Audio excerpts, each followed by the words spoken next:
Assalamualaikum warahmatullahi wabarakatuh. Yang terhormat dosen pembimbing mata kuliah Teori dan Apresiasi Prosa Fiksi, Ibu Ernani, SPD MPD. Puji syukur kehadirat Allah Subhanahu wa Ta'ala, karena berkah limpah rahmat dan karunia-Nya lah saya dapat memaparkan hasil analisis novel saya yang berjudul Cinta Bertabur di Langit Mekah. Di sini saya menganalisis tokoh utama dalam novel Cinta Bertabur di Langit Mekah karya Roaida. Di sini teori yang saya ambil yaitu menggunakan teori psikoanalisis Sigmund Freud. Di sini di pendahuluan novel Cinta Bertabur di Langit Mekah karya Roaida yang diterbitkan oleh Esensi Erlangga Group pada tahun 2009. Dalam analisis ini, penulis menggunakan teori psikoanalisis dari Sigmund Freud, yaitu ide, ego, dan superego. Ide adalah sistem kepribadian yang paling dasar, sistem yang berada di dalam naluri bawaan. Sedangkan ego adalah sistem kepribadian yang bertindak sebagai pengarah individu kepada objek dari pernyataan dan menjalankan fungsinya.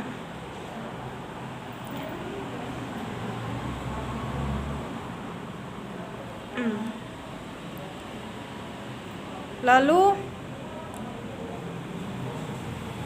ego juga sistem kepribadian yang berisikan nilai atau aturan yang bersifat evaluatif atau menyangkut baik dan buruknya. Jadi aspek psikologis yang dimaksud dalam analisis ini yaitu ide, ego, dan superego yang terdapat pada tokoh utama dalam Cinta Bertabur di Langit Mekah karya Roaida. Banyak sekali novel yang bertemakan cinta dan keagamaan, tapi penulis lebih tertarik dengan novel Cinta Bertabur di Langit Mekah karya Roaida.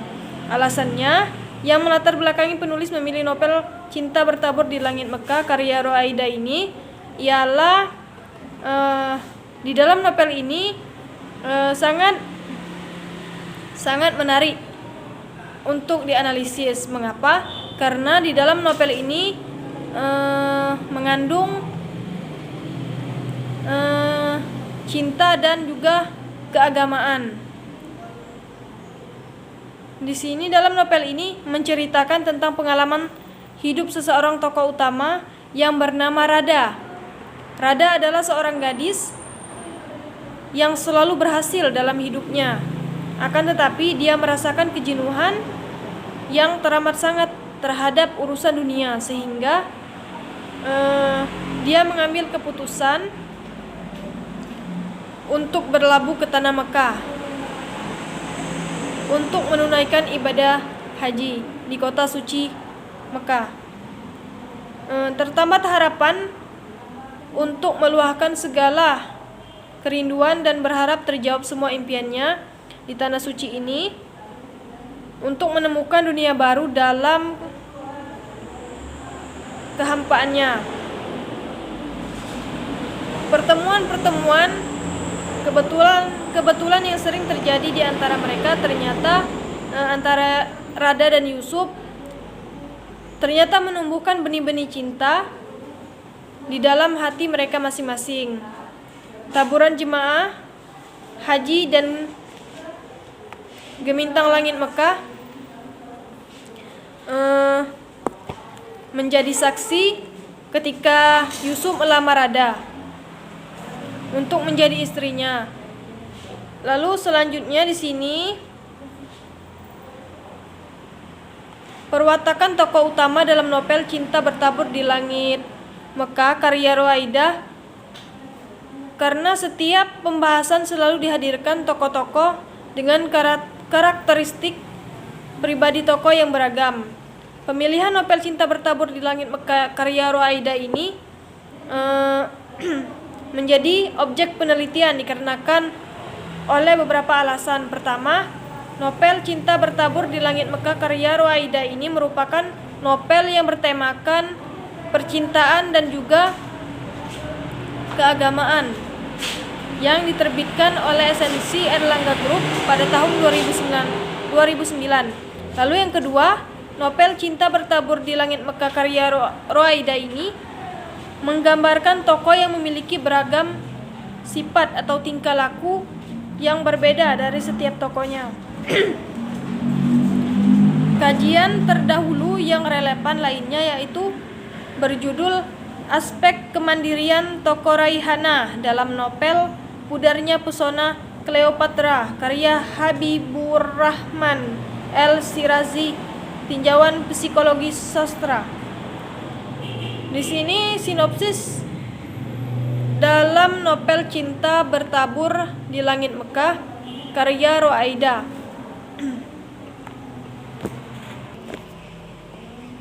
Sinopsisnya adalah Rada mengabarkan kepergiannya ke Tanah Suci pada Osman. Di sini Osman orang yang selama ini sangat Rada sukai dan Rada cintai, dan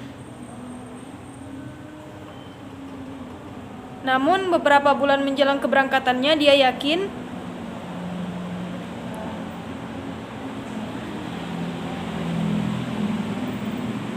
telah membebaskan hatinya dari Osman.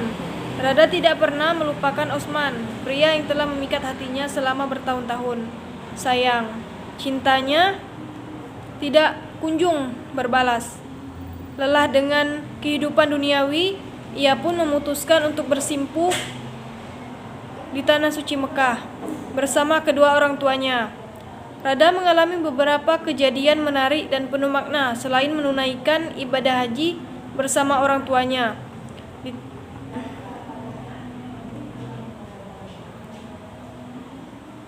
Rada bertemu dengan seorang lelaki yang sering membantunya dikala Rada kesusahan yang bernama Yusuf. Dia seorang pengusaha sukses asal Jakarta. Rada akui bahwa hatinya menyukai Yusuf dan kedua orang tuanya pun terkesan dengan sikap Yusuf yang selalu menolong rombongan haji asal Indonesia yang kesusahan.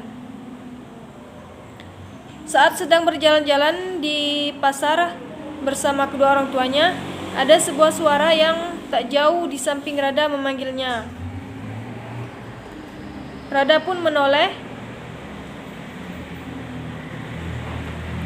ke kanan dan kedua orang tuanya pun ikut berhenti. Dia adalah Rudi, teman Rada semasa duduk di bangku SMA. Mereka tidak pernah sekelas, tetapi ada kisah yang membuat gadis itu mengenal Rudi.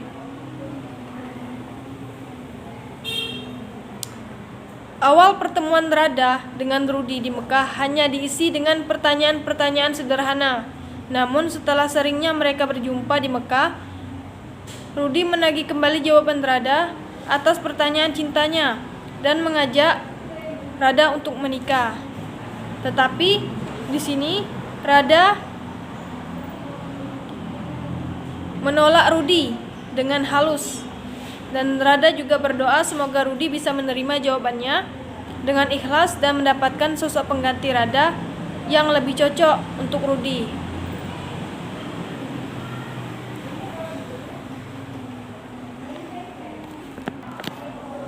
Hasil dan pembahasan. Di sini struktur kepribadian Sigmund Freud. Kepribadian manusia telah melahirkan berbagai teori yang beragam sesuai dengan perspektif, pemikiran dan pengalaman para ahli yang membangun teori tersebut. Di sini Yusuf telah pada 2007 halaman 35 teori psikologi yang paling dominan dalam analisis karya sastra adalah teori Freud, yaitu teori psikoanalisis. Dalam teori ini, Brown membagi struktur kepribadian ke dalam 3 sistem, yaitu ide, ego, dan superego. Telah dijelaskan sebelumnya, ide adalah sistem kepribadian manusia yang paling dasar. Lalu ego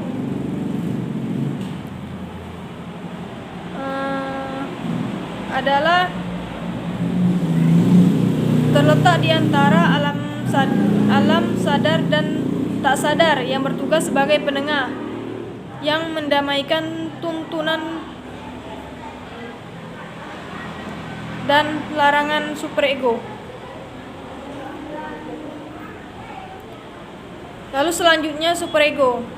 Superego ini adalah mengacu pada moralitas dalam kepribadian. Sesuai dengan tujuan penelitian, hasil penelitian ini meliputi perwatakan tokoh utama dan konflik psikis yang dialami tokoh utama dalam novel Cinta Bertabur di Langit Mekah karya Roaida. Untuk lebih jelasnya,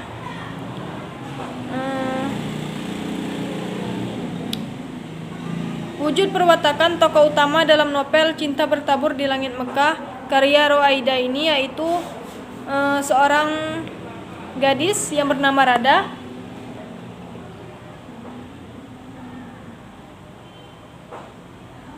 Di sini perwatakan tokoh utama dalam novel ini meliputi berprasangka buruk, nekat, perhatian, dan suka menolong. Pada ide, yaitu merupakan watak dasar tokoh yang dijadikan acuan yang membedakan sebuah karakter yang diciptakan pengarang. Di sini terdapat nekat. Nekat adalah sikap atau perbuatan seseorang yang tidak memikirkan akibat dari tindakan yang dilakukannya.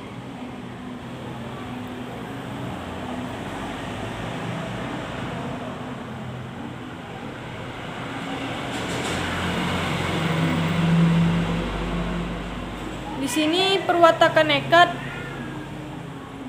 terdapat pada halaman 3. Di sini yang menjelaskan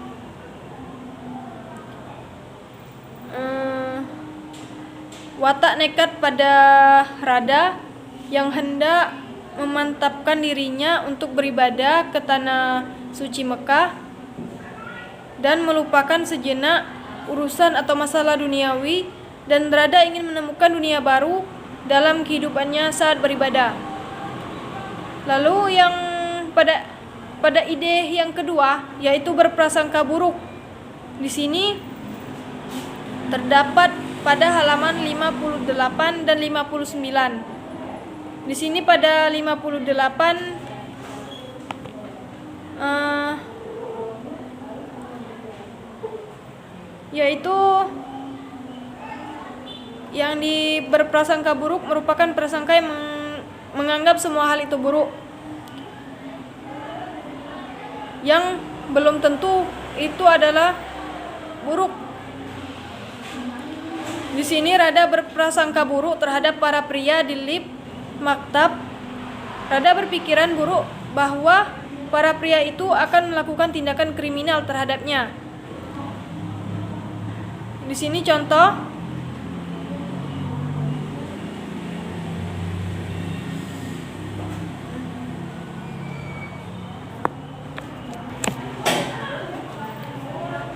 Di sini pada halaman 58, "Please, Siti Rahma," ujar pria itu dengan tangan diarahkan ke arah lift, mempersilahkan Rada untuk memasuki lift. Lalu Rada mendesis, "Ih, jangan sampai deh." Rada dengan bulu kuduk mulai merinding. Dari kutipan di atas menunjukkan bahwa Rada sudah berprasangka buruk dengan mengira kalau para pria yang mengajaknya untuk satu lift itu akan berbuat jahat dan kriminal pada dirinya. Lalu pada ego, telah dijelaskan sebelumnya Ego adalah selain sebagai petunjuk kepada kenyataan, tapi juga sebagai penguji kenyataan. Di sini contoh pada ego yaitu perhatian. Perhatian di sini adalah salah satu bentuk kasih sayang seseorang kepada orang lain yang diwujudkan dalam bentuk sikap ataupun perbuatan. Di sini pada kutipan halaman 13, ini untuk ayahmu, gosokkan ke tangan, kaki dan juga tubuhnya. Semoga hangatnya bisa membantu ya. Perkataan Rada di atas menunjukkan bahwa Rada merasa iba dan dia memberikan obat gosok yang membuat Pak Samsu tidak menggigil lagi dan menjadi lebih baikan.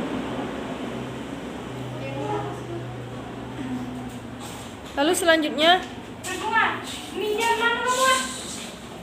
superego. Di sini superego mengacu kepada moralitas dalam kepribadian. Di sini contohnya yaitu suka menolong. Suka menolong adalah sikap seseorang yang ikhlas dan orang tersebut akan merasa bahagia apabila dapat menolong orang lain. Di sini pada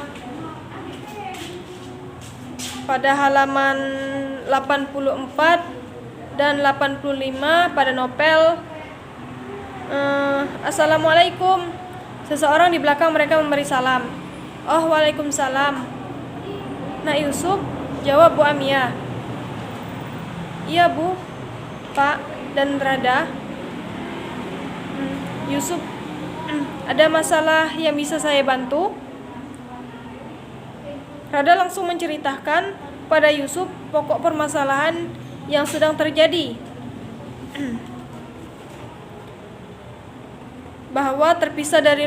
Bahwa ibu yang sedang ia tolong terpisah dari rombongannya. Ya, kami bingung bagaimana cara menolong Ibu Malang ini.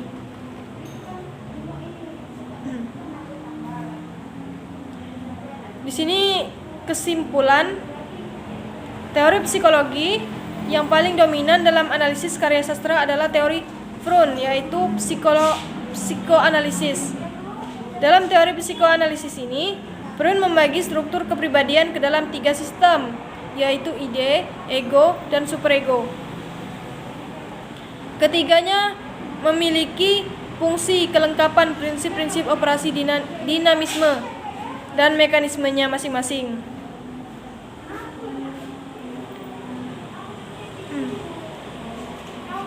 Saran, dalam penyusunan analisis ini masih banyak sekali kekurangan dan kekeliruan dan masih jauh dari kata kesempurnaan. Maka dari itu apabila menemui beberapa kesalahan dalam analisis ini, kami mengharapkan kritik dan saran dari pembaca. Terima kasih, mungkin itu saja yang dapat saya sampaikan dari pemaparan analisis novel saya yang berjudulkan perwatakan tokoh utama dalam novel Cinta Bertabur di Langit Mekah. Mungkin itu saja, sekian dari saya. Saya akhiri, wassalamualaikum warahmatullahi wabarakatuh.